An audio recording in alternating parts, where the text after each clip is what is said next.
You brought up Albert Einstein. Now we have to go there. I'm going to put this on you. Okay. I take your point about the gap not increasing between science and arts. Let's talk about spirituality. Albert Einstein had said, the most beautiful experience we can have is the mysterious.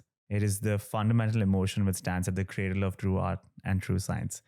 Whoever does not know it and can no longer wonder, no longer marvel, is as good as dead, and his eyes are dimmed. We are increasingly living in this age of information. There's easy access to data, there's a rise of social media. I personally feel there's a much higher emphasis that's now put on empirical evidence, information, data that's out there. Compared to ancient civilizations, maybe you put a lesser amount of emphasis on spirituality, the mystery, consciousness, God. Everything you can't prove has now a lesser amount of weightage. How important do you think it is to embrace the mysterious? How important do you think it is to be open to this cradle of art and science, as Einstein called it? And I'll also go as far as saying, like Einstein, do you consider the people who can't do it as good as dead?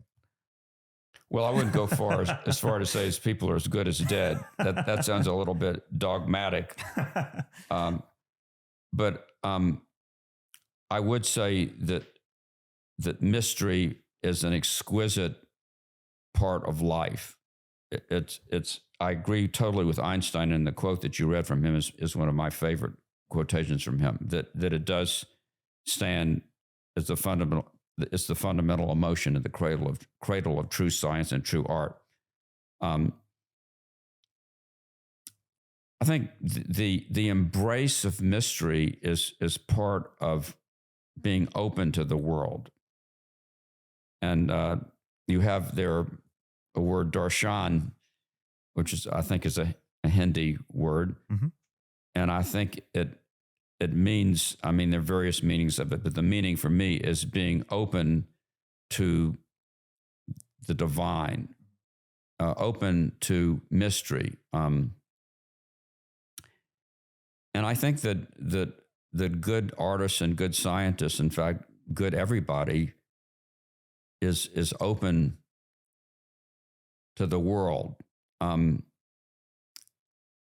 The most several years ago, well, actually a couple of decades ago now, I interviewed a bunch of cosmologists about the current state of cosmology and understanding of the world. And of course, cosmology is an area where science, philosophy, and theology all meet. Yep. And one of the astronomers that I talked to said that the most exciting time for him is when we didn't understand something, when we're sort of standing on the edge between the known and the unknown. He said that's when science is the most creative.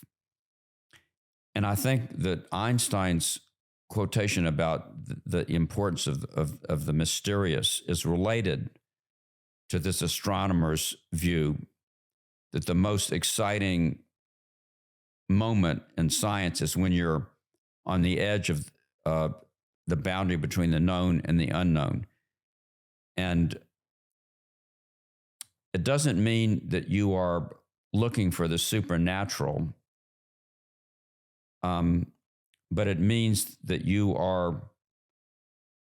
acknowledge everything that you've discovered up until that point.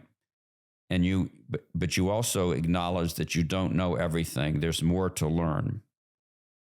And I think that's that point of between the known and the unknown is what stimulates our creativity in both science and art.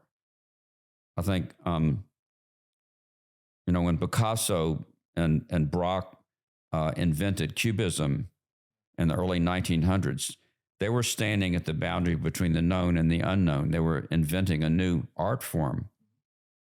And certainly when Einstein himself